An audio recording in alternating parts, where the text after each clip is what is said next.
നമ്മളുടെ മുഖ്യമന്ത്രി Shri V D Satheesan sir നിയമസഭയിൽ ഒരു പ്രസംഗം നടത്തിയുണ്ടായി. ആ പ്രസംഗത്തിൽ അദ്ദേഹം ഉപയോഗിച്ചൊരു വാക്കാണ് റിവേഴ്സ് റെമിറ്റൻസ്. നമുക്കിന്ന് റിവേഴ്സ് റെമിറ്റൻസ് എന്താണെന്ന് വിശദമായിട്ടൊന്ന് പരിശോധിക്കാം.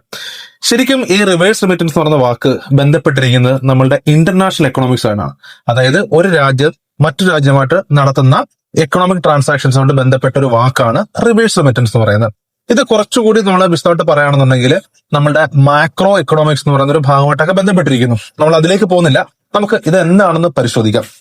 ശരിക്കും റിവേഴ്സ് റെമിറ്റൻസ് എന്ന് വെച്ച് കഴിഞ്ഞാൽ ഒരു വ്യക്തി അവരുടെ രാജ്യം വിട്ടിട്ട് മറ്റൊരു രാജ്യത്ത് ഒരു മൈഗ്രന്റ് വർക്കറായിട്ട് ജോലി ചെയ്യുന്ന സാഹചര്യത്തിൽ ആ മൈഗ്രന്റ് വർക്കർ അവരുടെ സ്വന്തം രാജ്യത്ത് നിന്ന് അവർ ജോലി ചെയ്യുന്ന സ്ഥലത്തേക്ക് പണം അയക്കുന്നതിനെയാണ് നമ്മൾ റിവേഴ്സ് റെമിറ്റൻസ് പറയുന്നത്.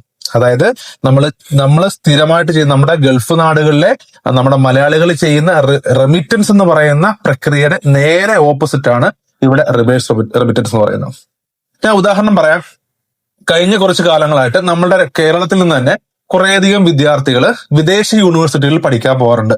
അതായത് UK, USA, അതുപോലെ തന്നെ മറ്റു യൂറോപ്യൻ കൺട്രീസ്, UK, ജർമ്മനി ഇതുപോലുള്ള രാജ്യങ്ങൾ, പിന്നെ ഓസ്ട്രേലിയ, ന്യൂസിലൻഡ് ഇതുപോലുള്ള രാജ്യങ്ങളിലൊക്കെ വിദേശ യൂണിവേഴ്സിറ്റികളിൽ പഠിക്കാറുണ്ട്. അപ്പം അവരുടെ പഠന ആവശ്യത്തിന് വേണ്ടിയിട്ട് ട്യൂഷൻ ഫീസ് ആയിക്കോട്ടെ, അല്ലെന്നുണ്ടെങ്കിൽ അവർക്ക് താമസിക്കാനുള്ള സൗകര്യങ്ങൾക്കുള്ള പണമായിക്കോട്ടെ, ഫുഡിനുള്ള പൈസ ആയിക്കോട്ടെ, ഇതൊക്കെ നമ്മുടെ രാജ്യത്ത് നിന്ന് നമ്മൾ അയച്ചു കൊടുക്കാറുണ്ട്.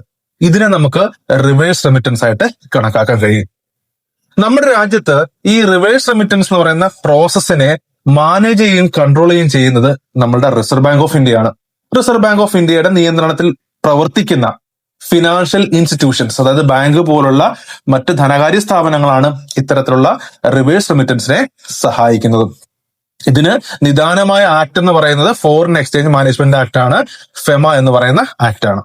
ഓക്കെ, നമ്മള് ഈ റിവേഴ്സ് റെമിറ്റൻസിന്റെ ഒരു ചരിത്രം നോക്കുകയാണെന്നുണ്ടെങ്കിൽ 2004 ഗവൺമെന്റ് ഒരു സ്കീം കൊണ്ടുവന്നിട്ടുണ്ടായിരുന്നു. അതിന്റെ പേരാണ് ലിബറലൈസ്ഡ് റെമിറ്റൻസ് സ്കീം എന്ന് പറയുന്നത്.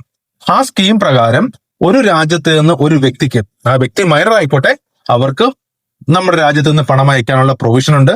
എത്രത്തോളം അയക്കാമെന്ന് ചോദിച്ചു കഴിഞ്ഞാൽ ഫ്രീ ആയിട്ട് യാതൊരു ചാർജും ഇല്ലാതെ 2,50,000 രൂപ, 2,50,000 US$ ഒരു വർഷം, ഒരു സാമ്പത്തിക വർഷം അയക്കാനുള്ള പ്രൊവിഷൻ ഈ ലിബറലൈസ്ഡ് റെമിറ്റൻസ് സ്കീം പ്രകാരം പറ്റുന്നുണ്ട്.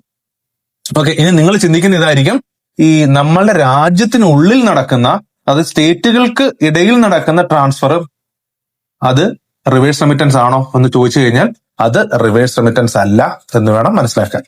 ഉദാഹരണം, ബീഹാറിൽ നിന്നൊരു തൊഴിലാളി നമ്മളുടെ കേരളത്തിൽ വന്ന് ജോലി ചെയ്യുന്നു. ജോലി ചെയ്തിട്ട് അദ്ദേഹം ജോലി ചെയ്തുണ്ടാക്കുന്ന പൈസയുടെ ഒരു ഭാഗം അവരുടെ ബീഹാർ എന്ന് പറയുന്ന സ്റ്റേറ്റിലേക്ക് അയച്ചു കൊടുക്കുകയാണ്. ഇതൊരിക്കലും റിവേഴ്സ് റെമിറ്റൻസ് ആയിട്ട് പരിഗണിക്കാൻ പറ്റില്ല. ഓക്കെ, അപ്പൊ നമ്മൾ ഇന്ന് ചർച്ച ചെയ്ത റിവേഴ്സ് റെമിറ്റൻസ് എന്ന് പറയുന്ന ഭാഗം നിങ്ങൾക്ക് കൃത്യമായി മനസ്സിലായെന്ന് വിശ്വസിക്കുന്നു. അപ്പൊ നമുക്ക് മറ്റൊരു വീഡിയോയിൽ കാണാം. താങ്ക്